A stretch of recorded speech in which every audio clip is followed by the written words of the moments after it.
escribiré es esto solo para darnos tiempo para poder presentar nuestras diapositivas y a ver qué sale. Bueno, comenzamos. ITSE. Ingeniería Industrial, sexto semestre semiescolarizado. Brigadas de primeros auxilios. Misión: ayudar a mejorar la salud de todas las personas y o compañeros con las que convivimos día a día. Aprender a través de servicios para la salud enfocado en la salud ocupacional que establecen las pautas para una atención compasiva y de alto nivel. Visión: establecer como líder escolar al aprendiz mejorando la salud de la comunidad por medio de servicios para la atención de problemas básicos de salud y que sean accesibles, compasivas y orientadas a generar un ambiente de salubridad por excelencia. Objetivos: atender casos básicos relacionados con problemas de salud, conservar la vida. Evitar complicaciones físicas y psicológicas. Ayudar a la recuperación. Asegurar el traslado de los accidentados a un centro asistencial. Valores. Los valores de nuestra brigada consisten en la confianza, el respeto y la dignidad que reflejan nuestra responsabilidad para lograr un nivel de aprendizaje excelente en el cuidado básico de la salud para toda la ciudadanía. Funciones: se organizan en 3 momentos: antes, durante y después de la emergencia. Teniendo en cuenta estos 3 momentos, las principales actividades que se realizan son: antes, identificar posibles situaciones de emergencia médica que se pueden presentar en el lugar, padecimientos de los trabajadores y que se podrían complicar durante la emergencia, lesiones por accidentes de trabajo, etc. Tener disponible el equipo de primeros auxilios y ubicado en los lugares estratégicos previamente elegidos. Coordinar la capacitación necesaria para los miembros de la brigada. Durante. Evaluar la condición del paciente. Brindar la asistencia básica en primeros auxilios. Determinar la necesidad de traslado y cuidados médicos para el paciente. Mantener informado al mando del comité de emergencia sobre las acciones que realiza y los requerimientos necesarios para la ejecución de sus tareas. Después.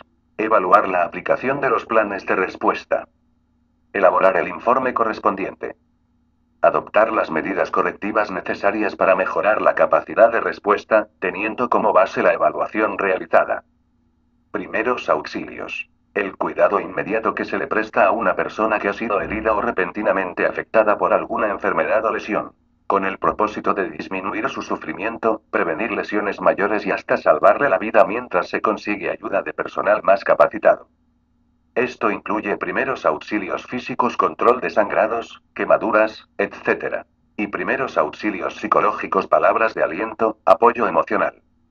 Importancia de los primeros auxilios. El conocimiento en primeros auxilios generalmente significa la diferencia entre la vida y la muerte, entre invalidez temporal y permanente, entre recuperación rápida o larga hospitalización. Tiene valor para prevenir y cuidar en casos de heridos o enfermos. Cuido de personas en casos de desastres u otras catástrofes. Distinguir entre lo que se debe y no debe hacerse. Promueve seguridad en el hogar, el trabajo, la montaña, la escuela, los lugares de deporte, las calles y carreteras. El adiestramiento en primeros auxilios se ve en la ayuda que se puede brindar a otro, en el auxilio propio, en la preparación para casos de desastres. Valoración de la escena: asegure la escena, identifique y corrija cualquier problema que amenace la vida del paciente o su propia seguridad. Si el sitio es de difícil acceso y usted no está capacitado para realizar maniobras riesgosas, no lo intente, pida ayuda, identifique peligros potenciales. Electricidad, gas, derrame de combustibles, agua, deslizamientos, etc. Actitud personal ante una emergencia. Existen reglas básicas a la hora de atender una emergencia. Para que el auxilio sea realmente beneficioso deben observarse varias medidas que constituyen el primer eslabón de su seguridad para atender la emergencia. 1. Al llegar a la escena comience por identificarse con los curiosos y con el paciente, diciendo su nombre y el nivel de capacitación. Haga esto aunque usted crea que el paciente no está consciente. Si hay presentes conocidos o parientes del lesionado, solicite su permiso para ayudar a la víctima. Busque fuentes rápidas de información para saber qué sucedió. Esto debe hacerlo en segundos y para ello sus fuentes son lo que dice el paciente, lo que muestra la escena, lo que dicen parientes, conocidos o curiosos. 2. Mantenga la calma, una actitud serena, tranquila, frente a un enfermo o lesionado, por muy graves que sean las lesiones o la enfermedad, ayuda al paciente a mantenerse sereno y a aceptar la ayuda. En presencia entonces de un enfermo o lesionado, se debe mantener la calma animándolo, infundiéndole seguridad y confianza. 3. Curiosos. Los curiosos pueden ser de gran ayuda cuando reciben indicaciones bien orientadas para colaborar en la atención de una emergencia, sin embargo, al identificar un peligro inminente se les debe solicitar que se retiren, advirtiéndoles sobre los riesgos que pueden correr y que de una u otra forma podrían afectar la atención del paciente. Recuerde, los curiosos pueden beneficiar o perjudicar su trabajo, siempre brinde indicaciones claras. 4. Consideraciones.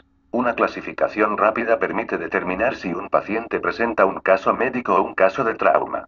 El estado de conciencia del paciente le ayudará a agilizar, planificar y desarrollar los procedimientos apropiados para su atención, dándole prioridad a lo que en ese momento pueda agravar su condición o amenazar su vida.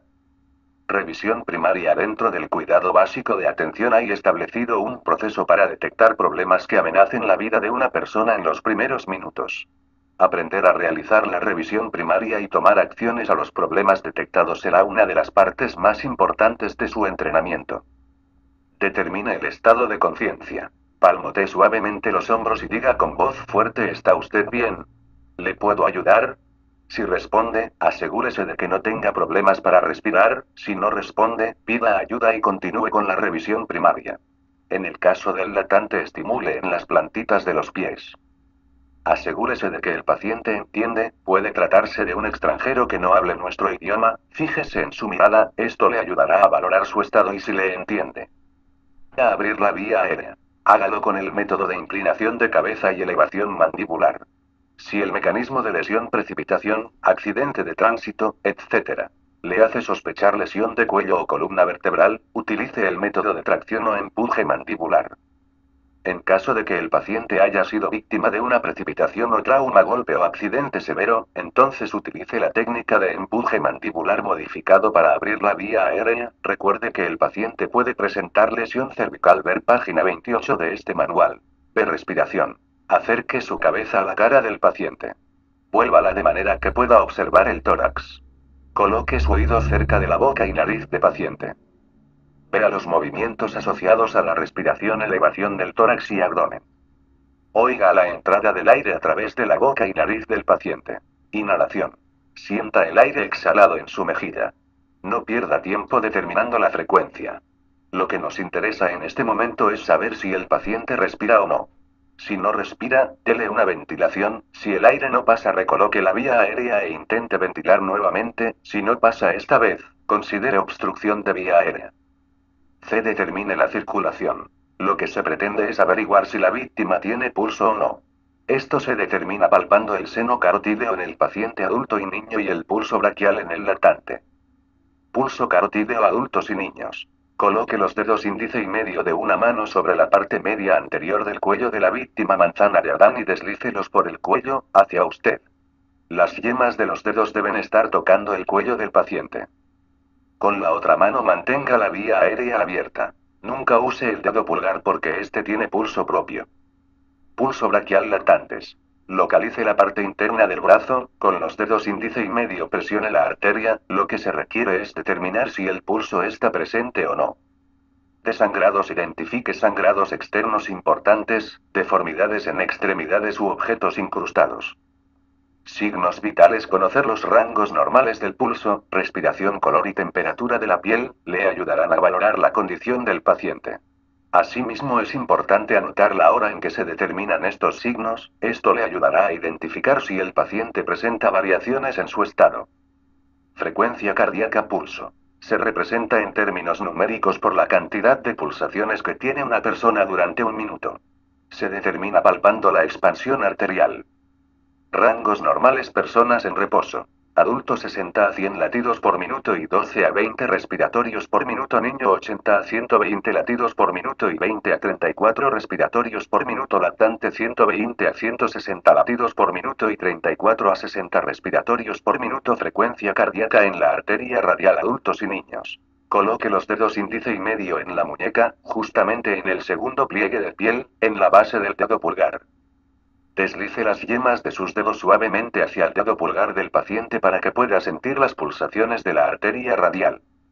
Oprima con firmeza, especialmente si el pulso es débil. Cuide de no presionar demasiado, pues, interfiere con el flujo sanguíneo. Frecuencia cardíaca en la arteria braquial lactantes. Coloque sus dedos índice y medio en el brazo del paciente, cara interna.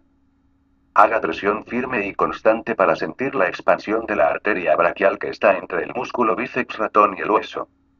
Frecuencia respiratoria respiración. Se refiere al número de respiraciones que tiene una persona en el transcurso de un minuto y se puede presentar rápida, normal o lenta. Inicie el conteo de las respiraciones. Una respiración incluye inhalación y exhalación tan pronto haya tomado la frecuencia del pulso. En la mayoría de los casos no es necesario apartar la mano de la muñeca del paciente, por el contrario, continúe sosteniéndola como si aún se le tomara el pulso. Temperatura de la piel es un signo más que debe tomarse en cuenta, es un balance entre el calor producido por el cuerpo y el que se pierde. Dos condiciones que pueden afectar la condición del paciente son: hipotermia. Temperatura baja es el estado anormal y peligroso en que la temperatura del cuerpo desciende por debajo de los 35 grados centígrados, habitualmente a causa de una exposición prolongada al frío. Hipertermia. Temperatura alta es la elevación de la temperatura corporal sobre los 37,5 grados centígrados, puede ser producida por una infección o un agente externo como la prolongada exposición al sol o a una fuente de calor. Heridas. Es una ruptura de tejidos corporales originada por una fuerza o trauma externo al cuerpo. Se clasifican así. Heridas cerradas son aquellas heridas que involucran la ruptura de tejidos internos manifestándose con la equimosis moretón que aparece en la zona afectada. Este es un aviso de que existe un posible sangrado interno comprometiendo por consiguiente órganos importantes. Heridas abiertas. La piel se encuentra dañada, el tamaño de la lesión puede pasar de una simple escoriación hasta un corte de la piel, por ello se asocian con sangrado abundante. Por ejemplo, heridas cortantes son producidas por objetos filosos, el borde es regular y sin áreas desgarradas y se acompaña con sangrado importante. Heridas punzantes las producen instrumentos que tienen una punta o pico que separan la piel entrando en línea recta, dañando todos los tejidos que encuentran en su camino. Su característica principal es su peligrosidad, ya que generalmente no sangra al exterior pero en su interior puede estar produciendo una hemorragia importante. Una herida por un objeto punzante puede ser penetrante si va de la superficie a lo profundo. Otro tipo de herida punzante es la perforante, ocasionada casi siempre por proyectiles que presentan orificios de entrada o salida cuando éste traspasa el cuerpo. Heridas contusas son producidas por objetos sin filo, el tejido alrededor del borde de la herida es irregular, áspero y barra o desgarrado, majo-mazo. Avulsiones involucran el desgarro o desprendimiento de una parte de la piel, generalmente con trozos de tejido sosteniendo los fragmentos. Amputaciones es el corte total de una parte del cuerpo produciendo la separación de esta. Puede ser causada por un objeto filoso. La parte separada debe ser envuelta con gasa estéril o un trozo de tela limpio y húmedo, colocarla en una bolsa sellada, luego esta se colocará en otra bolsa con hielo y se transporta con el paciente. Recuerde que el hielo no debe estar en contacto con la piel. Escoriación. Roce brusco de la piel contra una superficie áspera, como el caso de las superficies cementadas. Las lesiones suelen ser dolorosas y pueden contener sobre ellas partículas de polvo u objetos pequeños que promuevan un proceso infeccioso. Objetos incrustados. Es posible que en alguna ocasión usted tenga que atender a una persona que presente un cuerpo extraño incrustado en el cuerpo. No remueva el objeto incrustado, inmovilícelo respetando la forma en que se encuentre. Guía de atención. Descubra y valore la gravedad de la herida. Pida ayuda al Comité Auxiliar de Cruz Roja más cercano al Sistema de Emergencias 9 de enero de 2001. Evite agravar posibles lesiones del paciente. Si es posible, remueva cualquier materia extraña que se encuentre superficialmente en la piel del paciente lavando la herida con agua y jabón. Controle sangrados. De soporte emocional. Mantenga el paciente en reposo. Prevenga la contaminación colocando sobre la herida un apósito estéril o un trozo de tela limpia. No utilice algodón para evitar infecciones posteriores. No remueva el apósito una vez colocado. Aplique un vendaje con gasa, pañuelo triangular. Sangrados. Una persona de tamaño medio tiene aproximadamente 5 litros y medio de sangre y puede perder sin riesgo medio litro como donante. Sin embargo, la pérdida rápida de un litro o más puede llevarle a un estado de shock hipovolémico, baja del volumen de la sangre en el caso de una hemorragia e inclusive la muerte. Un niño que pierda medio litro de sangre se halla en peligro extremo. La sangre perdida puede ser de las arterias, las venas o los capilares. La mayoría de los sangrados involucran más de un tipo de vaso sanguíneo. Sangrado externo. Este tipo de sangrado ocurre cuando hay ruptura de tejidos y la sangre fluye al exterior del cuerpo. Se puede clasificar de acuerdo al vaso sanguíneo lesionado. Sangrado arterial es de un color rojo brillante y sale a chorros en forma intermitente conforme a las pulsaciones del corazón. Se pierde sangre más rápidamente, es la más difícil de controlar y es por tanto, muy peligroso. Sangrado venoso fluye constantemente y es de un rojo más oscuro, de acuerdo con la cantidad de sangre que se pierda puede ser tan peligroso como el sangrado arterial. Sangrado capilar fluye lentamente, por lo general, no compromete la vida de la víctima. Aunque cada vaso sanguíneo contiene sangre en diferentes tonos de rojo, una persona sin experiencia puede encontrar difícil detectar el origen de esta. Epistaxis. Aunque las causas del sangrado nasal pueden ser muchas. Golpes, alergias, resfríos, exposición al calor, presión alta, etc.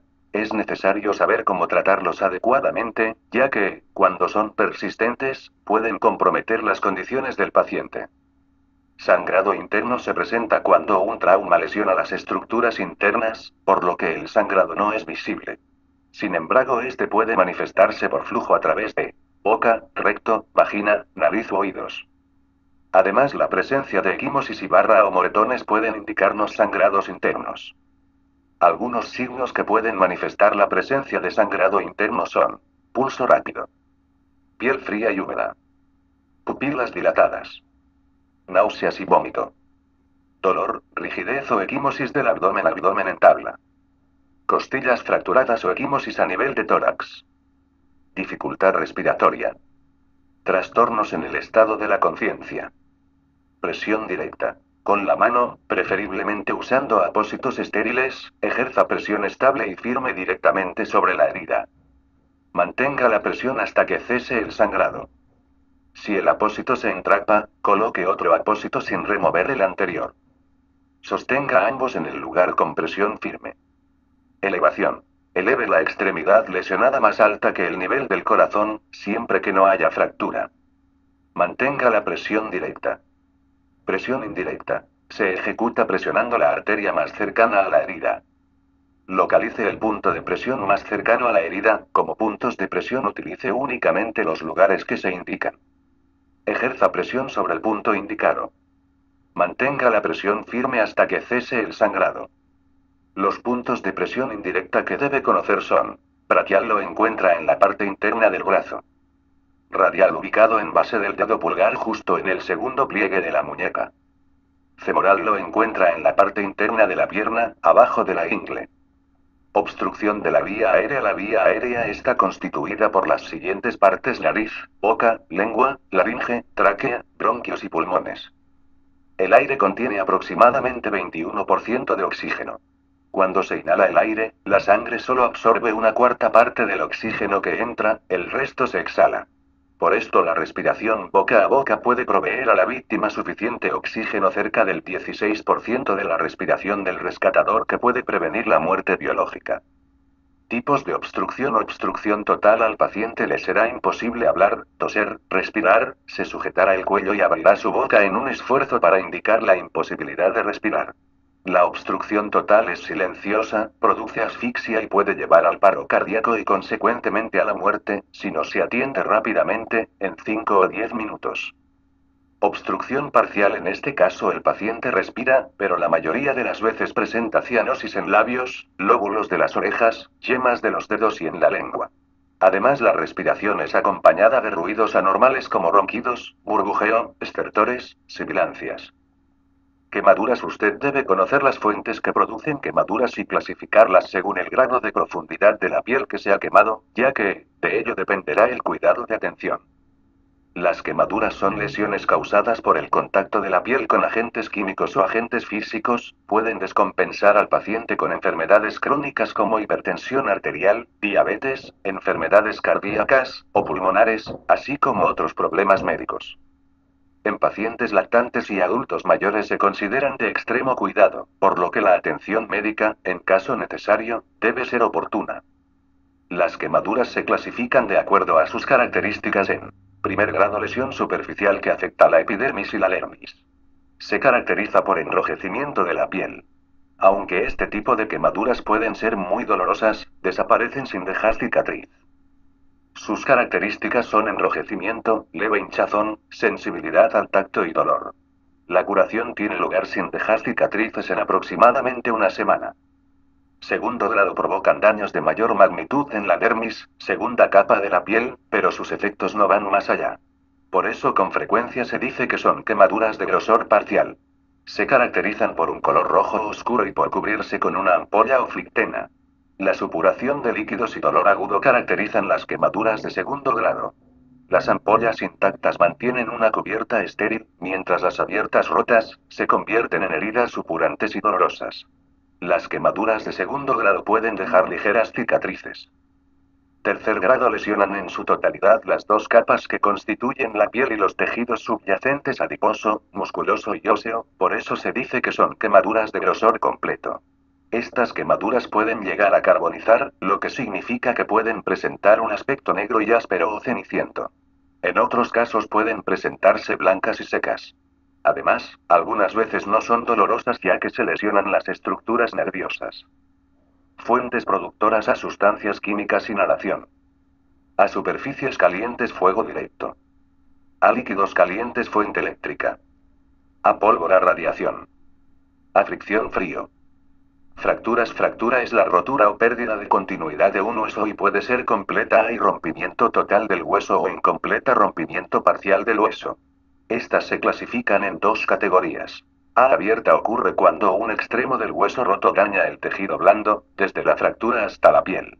Este tipo de fractura recibe con frecuencia el nombre de fractura compuesta o expuesta. A cerrada es aquella en la cual no se presenta penetración de la piel por un extremo del hueso roto.